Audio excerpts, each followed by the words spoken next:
Hi, this is Joe Rabil from Rabil Stock Research. So what I want to do today to start out the show is I'm going to do a lesson, but I want to talk about the S&P in the current environment.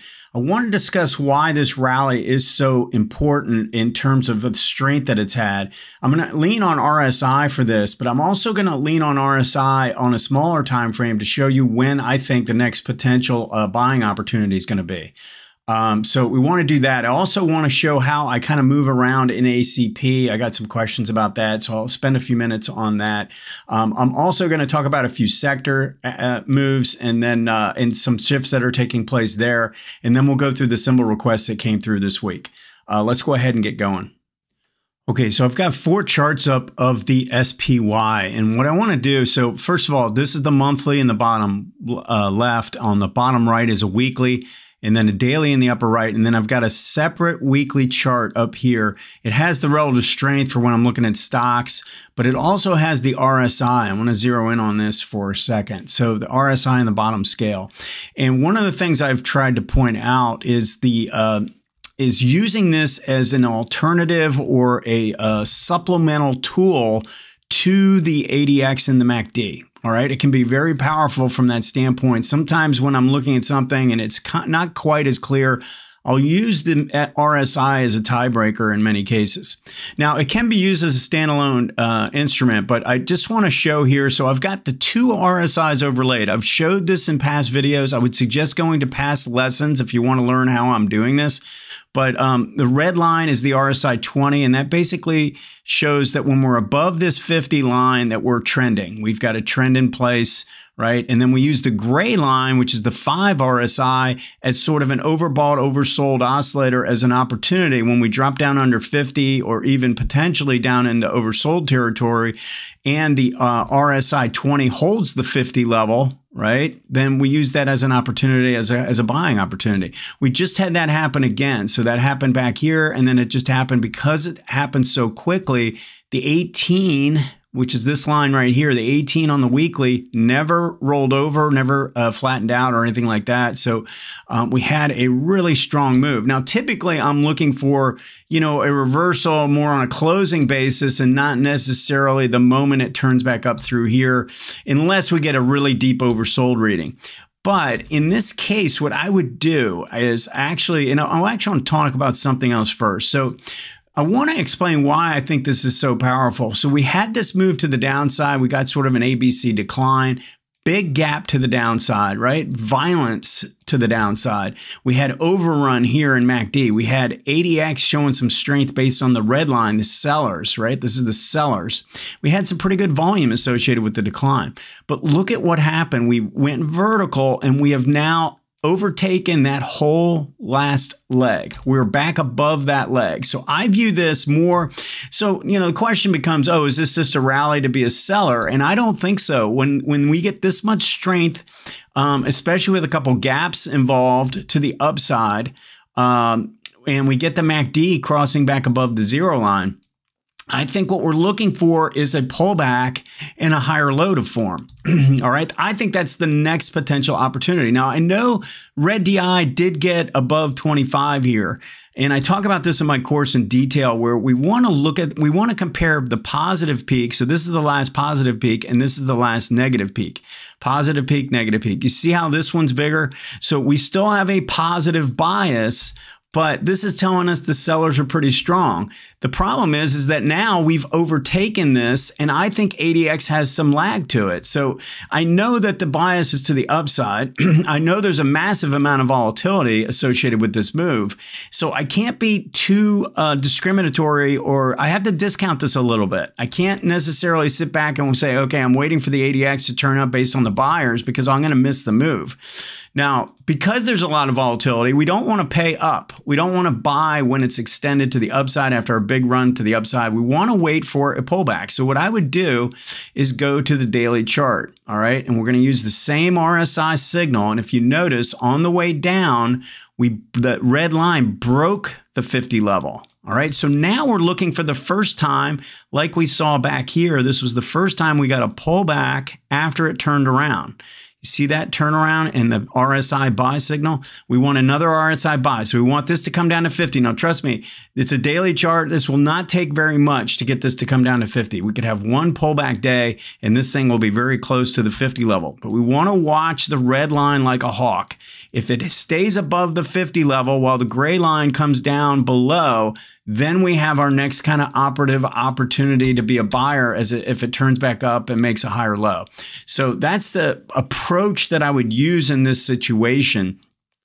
Because it was such a violent move, big move down, big move up, you've got to be careful about using ADX too much in this situation. So we've got a lot of volatility, so we want to look for a pullback, right? I don't want to pay up when there's a lot of volatility out there because it's much easier to get stopped out on any kind of a little pause or pullback in the market. So we want to be a little bit more careful about our entry points, but I think if we get an RSI pullback, I think this will look pretty good in the general sense from the overall market.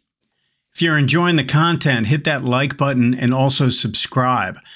So my services can be found at rabilstockresearch.com. I'm on this page right now. You can see at the top, I've got my advanced trend and momentum courses. There's 3 different courses now. I've individually priced them, or you can buy them as a bundle, and they are lifetime access now. So I changed that.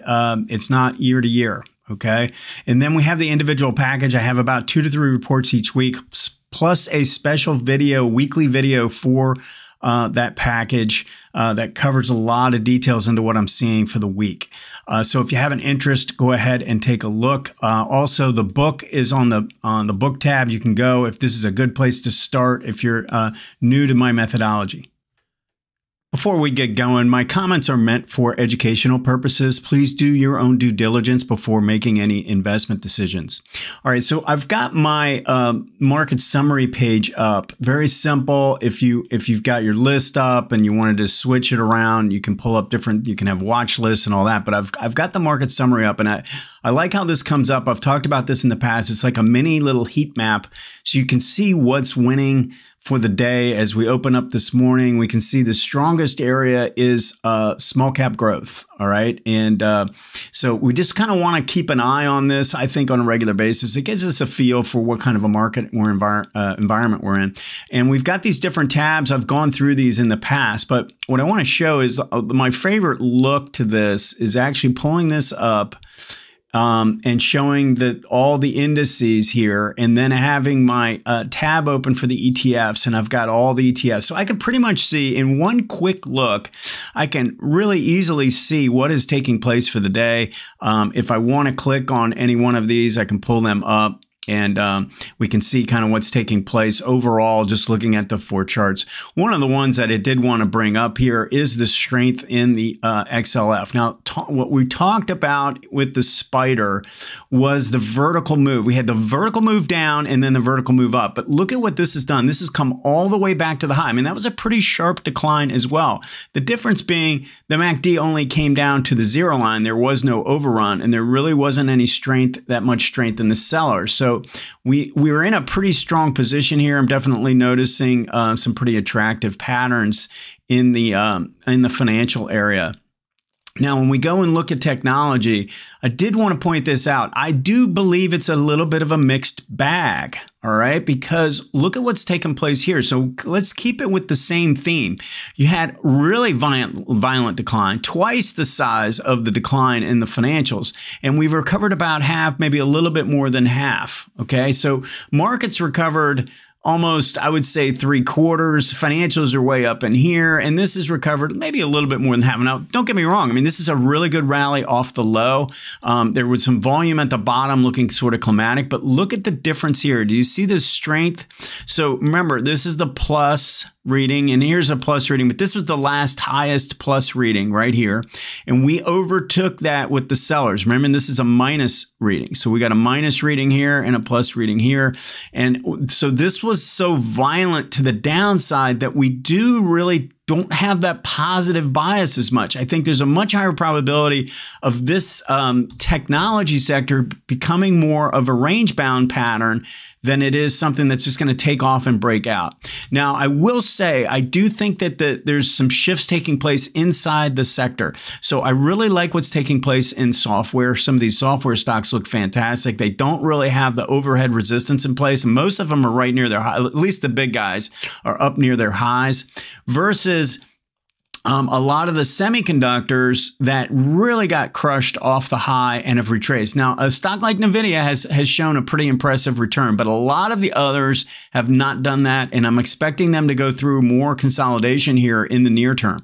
So I did want to point that out. Now, one other thing I wanted to mention, I had a client call with one of my institutions, and we were going through, and I was telling them how much I loved the look of these the REITs and the big bases and everything, and they were just so surprised because no one said anything positive about these in such a long time. You can see how long they've been pretty poor performers, even on a relative basis. You can see they really haven't done anything, but they're starting to perk up. And I can tell you from the research that I send out, especially on Wednesdays, the report that I send out is a bottom-up report, and I'm finding a lot of attractive patterns in the REIT area that I think look really interesting. So I wanted to make sure I mentioned that.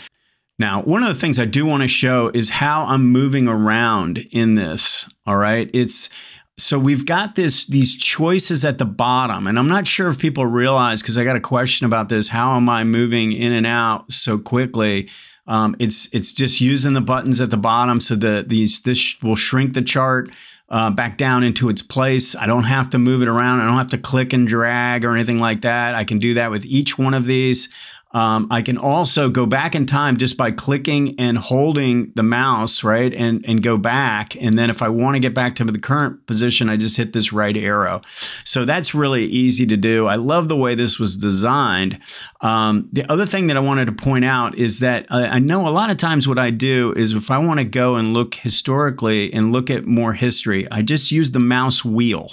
The mouse wheel will go in and out for me very, very easily. All right. And so we want to kind of use that, I think, as just a quick tool to go through and look at the different patterns. So one of the things I did want to mention, typically what I try and do, and I talk about this in my book, is I'm trying to find somewhere around 100 to 120 bars, okay, per time frame. So this would be 100 to 120 as well. And then the same thing for the daily.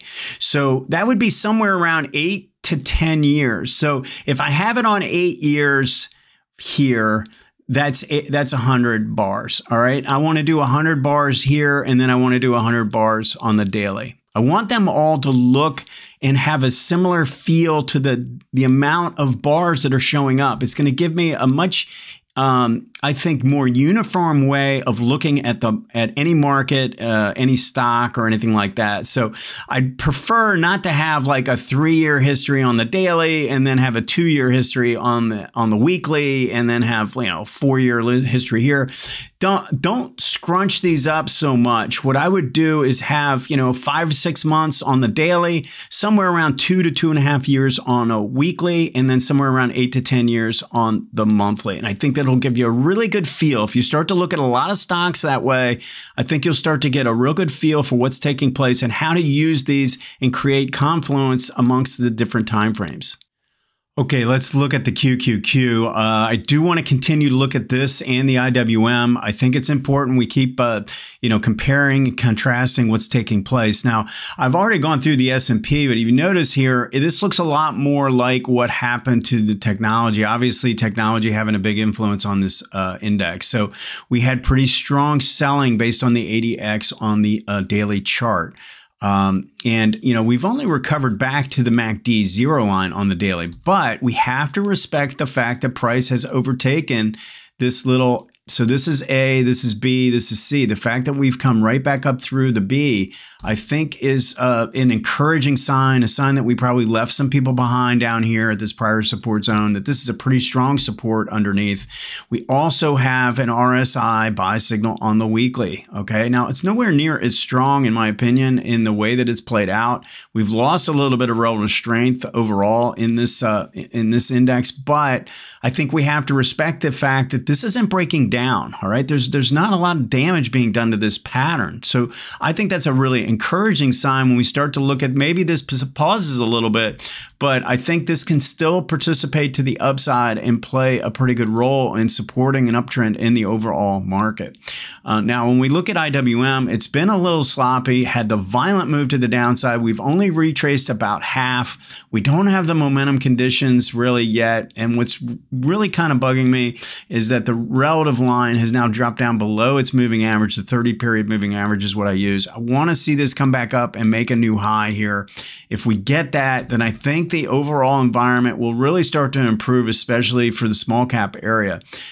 So we've got a really nice pattern here. I mean, this is a good looking chart. I don't like the short-term pattern. I think there was, well, you can see the volume associated with the decline. You see these big volume bars, probably worse than anything we saw across the indexes, the different indices. So I would tell you that if we get a consolidation here that doesn't lead to any real strong test of 200, this is probably going to be okay, but keep an eye on the relative line. All right, let's go through some of the symbol requests that came through this week. So really strong rally in Netflix, and I think we have to respect what's taking place here. It is just continues to kind of make higher highs and higher lows.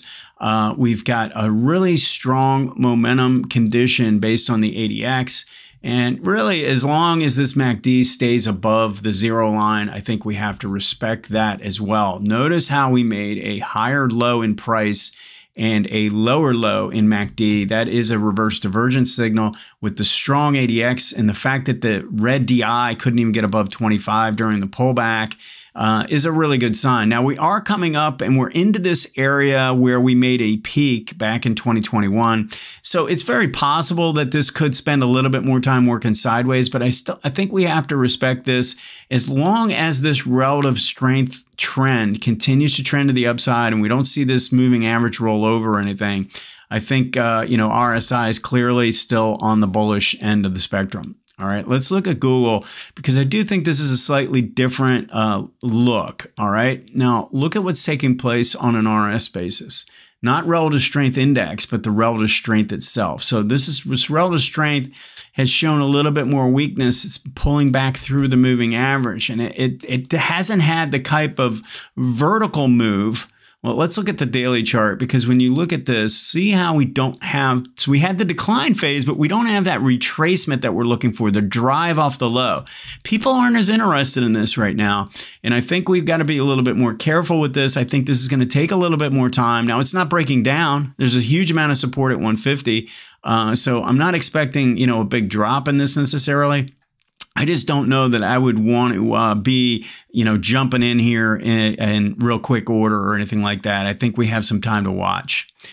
Okay, let's look at the CPNG. Now, this had a big vertical green bar on its earnings. So we got this big move. It had a kind of a drop and then it turned. I think that's a really bullish sign. Now, one of the things that took place is we had this breakout taking place. It was trying to hold, and then it overran that and then came right back up. So I view this actually a lot more bullishly. Even though it overran the breakout area, it didn't really do a lot of damage to the pattern or the indicators or anything like that. So you might want to kind of ignore the fact that it looks like it broke and re-entered. I would look for maybe an RSI buy signal or something like that on the daily chart now. We haven't had a breakout pattern. We haven't gotten green DI going. So I'd probably want to see some confirmation, at least on a closing basis, that we are seeing some new buyers step in. But the bigger picture pattern is looking really good. You can see the monthly and the weekly charts both look pretty attractive.